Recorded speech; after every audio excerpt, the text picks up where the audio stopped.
Hello and much love to anyone that clicked on this video. For those that don't know me, my name is Lightning Hearts, and today I want to give y'all my impressions and overall opinion on a new DLC character that came out in Guilty Gear Strive, Happy Chaos. Listen, I'm not gonna fucking bore y'all with the whole YouTube self-promotion with the like, comment, subscribe. I'm personally tired of hearing that shit. I know y'all tired of hearing that shit, so I'm gonna leave y'all with this. Whatever y'all want to do throughout the course of this video, by all means, do it. But moving forward from that, how do I feel about Happy Chaos?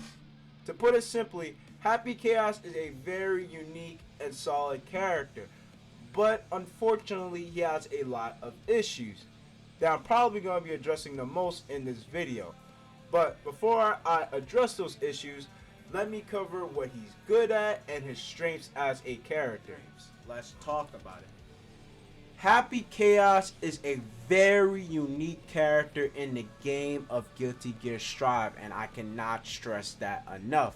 Happy Chaos is also a very unique resource character because unlike the other resource characters in this game, being Zato 1, Jack O, and Naruyuki, and you can kind of argue Go Lewis with a security meter, Happy Chaos has to manage two resources, not one. As two resources being his bullets and his focus meter. What's also good about Happy Chaos is his gun mechanic lets him Gatling into a lot of things that a lot of characters in this game unfortunately can't Gatling into. So he can do stuff like does shoot, 2K shoot, jump shoot. He's able to converge a lot of his normals with this gun mechanic. He's able to Gatling into a lot of things, which overall means that he has mix-ups and great potential for ridiculous damage routes, combo routes, ridiculous mix-up, ridiculous pressure. Happy Chaos has so much the potential in this department. And if I'm just gonna throw in a random thought or a random quality about this character, this is probably the most liberating character in the game for the simple fact that you're able to experiment so much with this character because he's not restricted with the Gatling system. And I think in itself is what makes this character strong at the end of the day, is that he's able to do shit that other characters can't do, which is amazing, right? If I'm moving on from that, another strength that this character has is that he's arguably the only zoner in the game, kinda, and the only reason I say kinda because there has to be a condition that needs to be met before he's able to zone players out reliably, which is the curse, right? And let me throw in an example. Let's say you're fighting a random ass Kai, and your Kai is jumping IED, shooting projectiles in the air, right? He's doing that. Now, I put the curse on Kai, and he's doing all this wicked shit in the air. I'm able to snipe him out, and basically, well, let me do it one more time. I'm able to snipe him out, and basically get a super off it. I apologize for referring the first time, but you understand what I mean. And that did like what? A good 40%, 35% damage, which is really good. He's kind of a zoner, but he's only a zoner when you put the curse on your opponent. Another good thing about Happy Chaos, kind of, is the fact that his clones basically stop you from getting hit, if I'm going to put it in simple terms, in the corner, not in the neutral. I'm going to explain why in the neutral is kind of bad to use. But in the corner, let's say you know your opponent's mashing, right? Let's say Kai is mashing buttons. He don't respect your day one chaos. He's like, yo, fuck you, bro. Your day one chaos is mad whack. I'm just gonna mash on you, get a free dub. You know your Kai is gonna mash. You can either meet him or you can set up clone, right? You can set up clone and punish him. Let me show this example again. Set up clone, he mash, you can punish him, which is really good, and you can get whatever star you want. You can converge into a lot of shit. You can get good damage, right? This is good. But unfortunately, these are the only strong points I can think about while playing Happy Chaos. Now I'm going to move on to his problems and his negatives. One of Happy Chaos's major problems is that he doesn't have any real neutral presence, if that makes sense. And his other problem being that there's too much conditions that need to be met in order for him to run his game plan reliably. With him constantly having to keep his resource up, since he has to manage 2 bars, is that hard for him.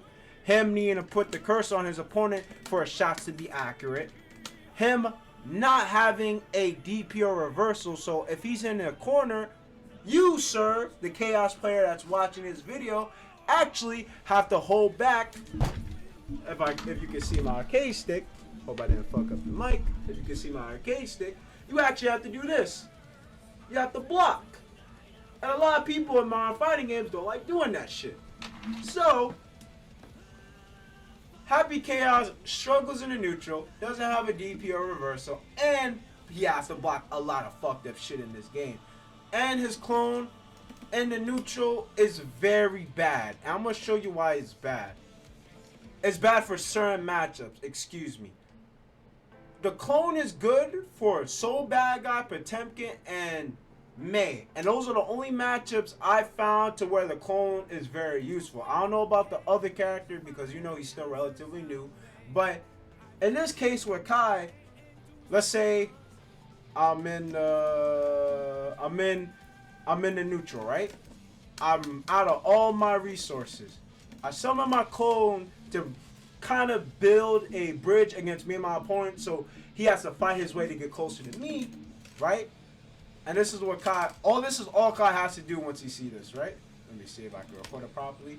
Stun Dipper, Stun Dipper, right? So let me go back, summon my clone.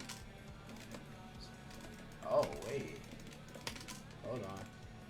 He can basically Stun Dipper through my clones and get his pressure back and get his overall turn back, which kind of sucks because, you know, you're gonna have to fucking block, you heard? But the clone in the neutral is very bad. And the clone itself is kind of a flawed mechanic because it takes help away from you. And a game that promotes high damage and you can possibly kill people in 2 combos, I don't recommend using this clone much in the neutral. It's very risky and it's very bad, in my opinion. Other people that say no, the clone is good, keep using the clone, but me, I don't want to constantly get my health taken away to possibly stop my opponent from doing what he's doing or to at least gain my resources. That's what my attention meter is for, so I'm not going to rely on the clone for that. What's another negative? Honestly, this is from experience. I don't think this is much of a big negative because I haven't lived the character as strongly as I should. But a lot of players mash on this character a lot. And I feel that a lot of his combo routes are very difficult and very situational because of the amount of resources you need at your disposal. So if you get a solid hit, you might not even get a big combo because your resources is that little.